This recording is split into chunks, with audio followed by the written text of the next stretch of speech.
विधानमंडल के शीतकालीन सत्र के तीसरे दिन विधानसभा में स्वास्थ्य व्यवस्था के मुद्दे पर सत्ता पक्ष और विपक्ष में तीखी नोकझोंक हुई। सपा सदस्यों ने उप मुख्यमंत्री ब्रजेश पाठक पर निशाना साधा तो उन्होंने भी करारा जवाब दिया। आरोप प्रत्यारोप के बीच में सपा सदस्य अध्यक्ष के आसन के सामने आकर नारेबाजी करने लगे।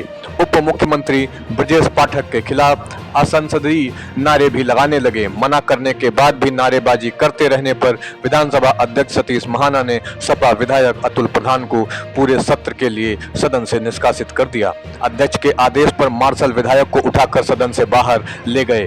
दरअसल विधानसभा में सपा सदस्यों ने झांसी स्थित मेडिकल कॉलेज के आईसीयू में नवजात शिशुओं की मौत और निजी अस्पतालों में अग्नि सुरक्षा उपकरणों से जुड़े मुद्दे उठाए।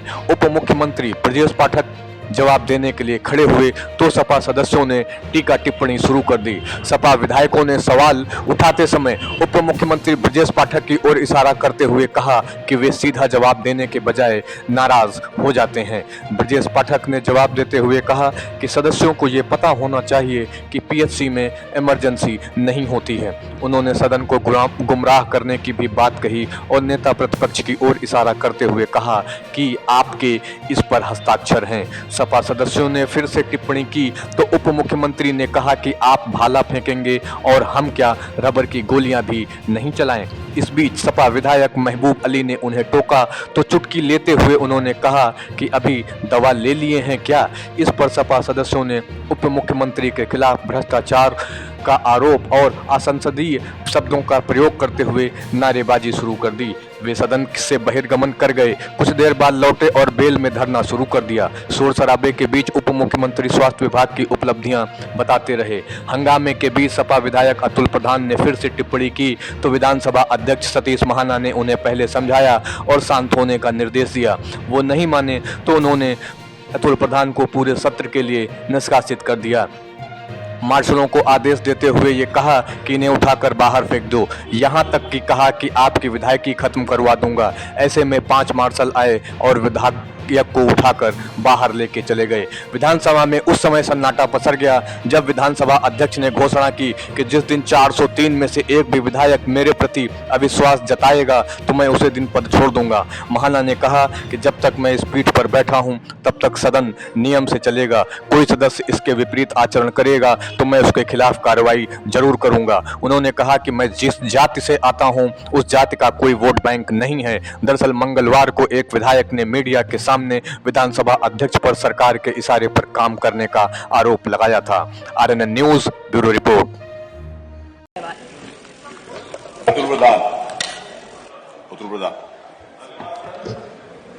मैं आपका विशेष धन्यवाद करूंगा।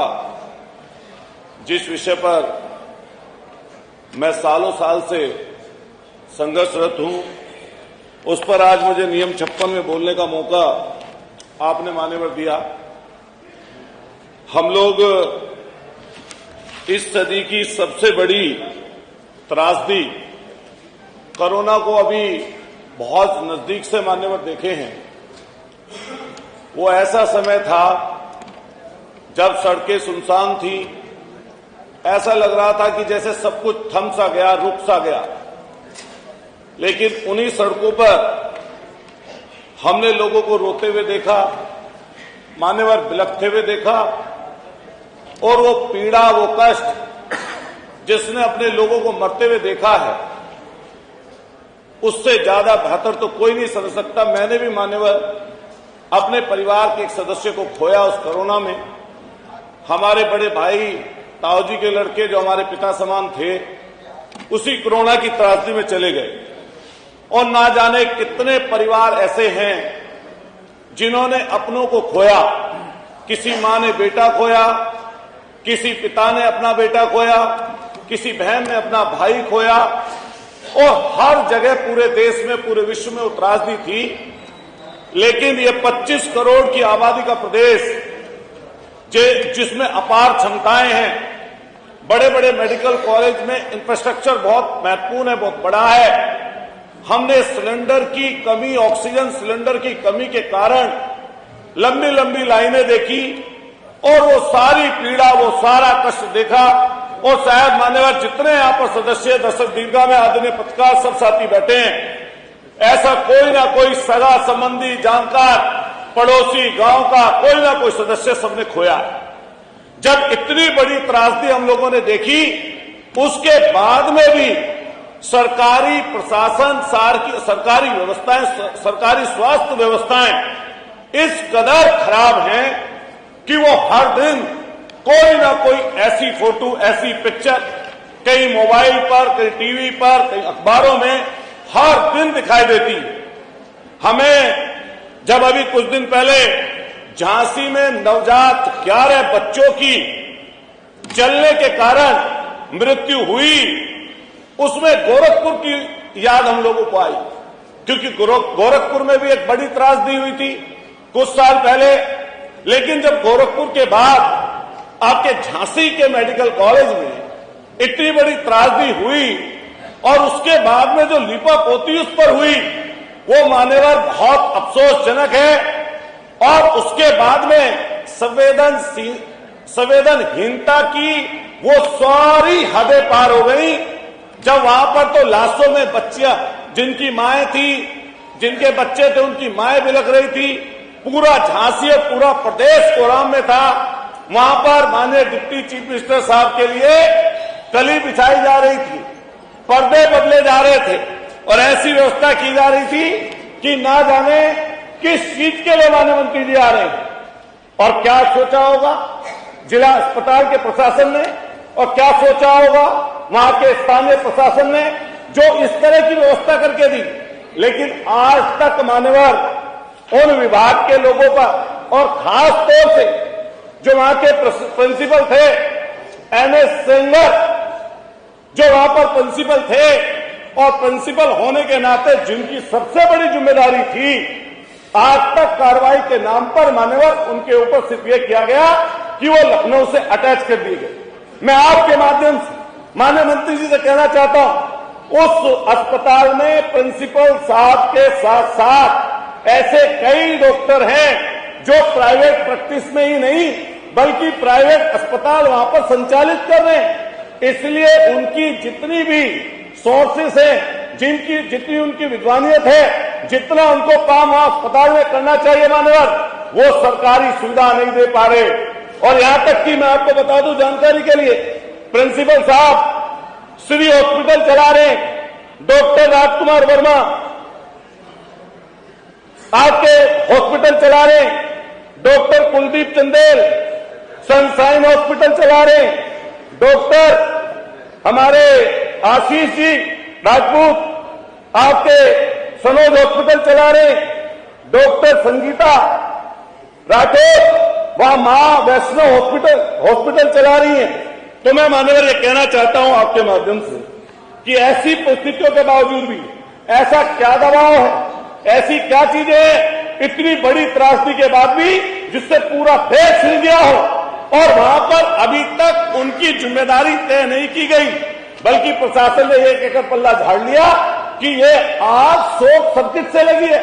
लेकिन मान्यवर वो जो वहां पर साक्षात थे, उन्होंने ये बताया कि जो ऑक्सीजन के आपके वहां पर नर्सरी बनी हुई थी, और नर्सरी के लिए माननीय मंत्री जी ये बात जानते हैं, ये बताएंगे। आपके माध्यम से आपसे पूछना चाहता हूं कि उस नर्सरी में एक बच्चे की जगह पर 2 बच्चे लेटा दिए जाते थे।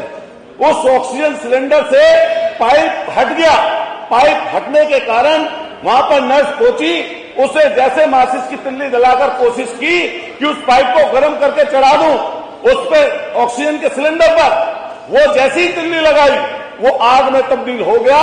और इतनी बड़ी लापरवाही के कारण 11 बच्चों की, नवजात बच्चों की वहां पर मौत हुई। लेकिन आज तक जांच में ढांक के 3 बार, इसमें मान्यवर कुछ अभी तक नहीं हो पाया।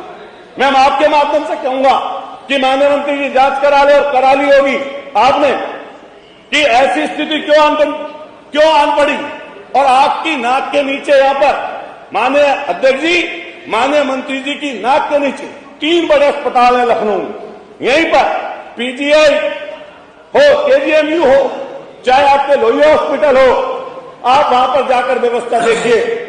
वहां के कर्मचारी सिर्फ न केवल लखनऊ के मान्यवर पूरे उत्तर प्रदेश के सरकारी अस्पतालों पर, मेडिकल कॉलेजों पर एम्बुलेंस लगी हुई है प्राइवेट अस्पतालों की, और वहां पर मरीजों की खरीद फरोख्त होती है।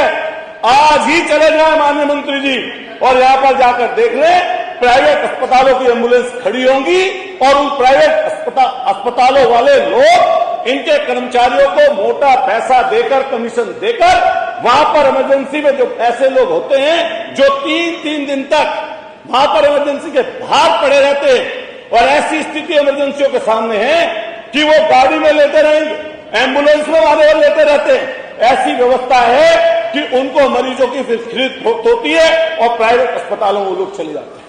मान्यवर, आपके माध्यम से कहना चाहता हूं, अभी मेरठ का एक वाक्य है, माननीय मंत्री जी को सूचना उसकी हुई होगी। वाक्य क्या है? एक प्राइवेट हॉस्पिटल में एक बच्चा जना, एक महिला ने बच्ची हुई, बच्ची होने के बाद उसने फोन घर पर किया, उसके पति ने ये कहा कि बच्ची हुई है, मुबारकबाद, और बच्ची की जैसे मुबारकबाद दी और जैसे ही महिला लिफ्ट के अंदर गई, लिफ्ट टूट गई, और लिफ्ट टूटने के बाद में वही महिला उसी लिफ्ट में दुर्घटनावश मौत हो गई। माननीय अध्यक्ष जी, माननीय अध्यक्ष, मैं आपको प्रिविलेज के अंतर्गत अब आपकी सदस्यता समाप्त करवा दूंगा। आप कैसी बात करते हो? आप कुछ भी करोगे? अदू प्रोग्राम को उठा के बाहर फेंक दीजिए। माननीय अध्यक्ष जी, सामान्यतः संसदीय जो व्यवस्था है वो भाषा से ही चलती है। हम सदन में जब भी देखते हैं, प्रश्न प्रहर से लेकर और शाम तक, विपक्ष से जो सदस्य जिस भाषा का इस्तेमाल करते हैं, आप रिकॉर्ड उठा लीजिए। कोई माननीय प्रधानमंत्री जी की बात करता है, कोई माननीय मुख्यमंत्री जी की बात करता है। कल माननीय विद्युत मंत्री जी, ऊर्जा मंत्री जी जवाब दे रहे थे, तो किस प्रकार की बातें कही गई? क्या वो संसदीय परंपरा है? फिर जिस ढंग से भ्रष्टाचार के आरोप, कदाचार के आरोप, मैं जिम्मेदारी के साथ कह सकता हूं, मैं छात्र राजनीति से आया हूं और सोने के सिवाय राउंड द क्लॉक पब्लिक के बीच में रहता हूं, पूरा प्रदेश जानता है और विपक्षी के लोग भी जानते हैं, और मैं सबका सम्मान करता हूं। लेकिन जिस भाषा का इस्तेमाल आप उठा करके रिकॉर्ड देख लीजिए, विपक्षी सदस्य केवल मुझसे नहीं, जिस मंत्री को पा जाएंगे उसको कद्दूकस की तरह करना चाहते हैं। हमारे ओम प्रकाश राजभर जी, हमारे सक्सेना जी, हमारे विद्युत मंत्री जी, हमारे संसदीय कार्य मंत्री जी, मैं भी सुनता रहता हूं। देखिए, बात हो रही तो पूरी बात समझिए। आप जिस प्रकार का, मैंने ये कहा शुरुआत में, मेरी बात सुनिए। अब देखिए, जब भाषा का इस्तेमाल देखिए, अध्यक्ष जी, आप अच्छा बोलिए। मेरा जिस प्रकार का खेत में आप डालेंगे बीज वही जमेगा। मेरा यह कहना है कि संसदीय परंपरा का पालन करना मेरी जिम्मेदारी है, और आदरणीय नेता विरोधी दल जी हमारे परिवार के हैं, उनको कोई दिक्कत नहीं है। हमने उनसे व्यक्तिगत बात भी की है, और ये केवल अखबार में छपने का है। मैं मीडिया के बंधुओं से कहता हूं, ये लिखना कहीं बंद कर दे तो एक लाइन धरना नहीं होगा। ये केवल मीडिया जनित रोग है और कुछ नहीं है। मैं हाथ जोड़ करके विनती करता हूं अध्यक्ष जी, मैं आदरणीय नेता विरोधी दल जी मेरे अभिभावक हैं, मेरे सीनियर हैं, मैं आजन्म जब तक मैं जिंदा हूं, मेरा परिवार, मेरे बच्चे तक इनके परिवार से जुड़े हैं। मेरा ब्लड, इनका ब्लड एक है, और इनका असम्मान करने की बात मैं सपने में नहीं सोच सकता।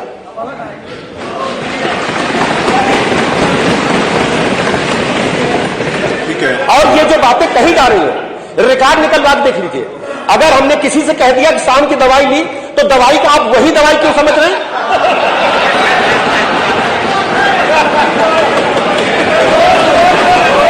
भाई, शाम को कभी कभी मुझे सर दर्द हो जाता है, डिस्प्रिन लेता हूं,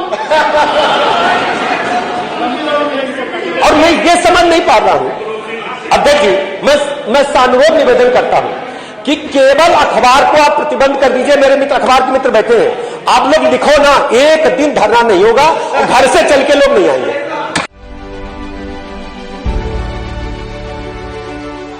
दूसरा माननीय अध्यक्ष जी, दूसरा गोरखपुर में एम्स का इन्होंने पूछा है। मैं आपसे अनुरोध करता हूं, आपके नेता लोग वहां भी बैठते हैं, एम्स क्या राज्य सरकार की संपत्ति है? क्या चिट्ठी टाइप कराते हैं आप लोग? एम्स लिख किया इसमें आपने? मैं जवाब दे रहा हूं। प्रदेश की जनता समझे, उत्तर प्रदेश की जनता ये समझे कि सपा के लोग जो दस्तक करते हैं अंधरा के करते हैं, कोई चिट्ठी पढ़ते नहीं। मैं कहना चाहता हूं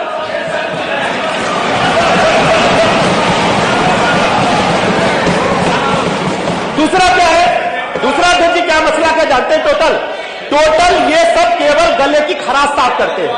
तो मैं आपसे अनुरोध करूंगा सचिवालय की डिस्पेंसरी में हम विक्स की टिकिया रखवा दे, सब लोग खा लो, गणेश की खराश दूर करें। ये भाषा में करना चाहते हैं।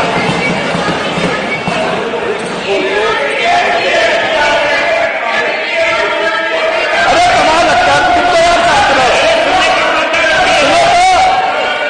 सुनो, आनंद लो, इसका जवाब देना है। जवाब इन्होंने लिखा है कि प्रदेश की स्वास्थ्य सेवाएं खराब है। हम बिंदुवार आपको बता रहे हैं स्वास्थ्य सेवाएं कैसी हैं। आराम से सुनो, जैसा बोगे वैसे काटोगे। पीछे से बहुत भाला फेंके गए हैं, आप सुन नहीं रहे थे पीछे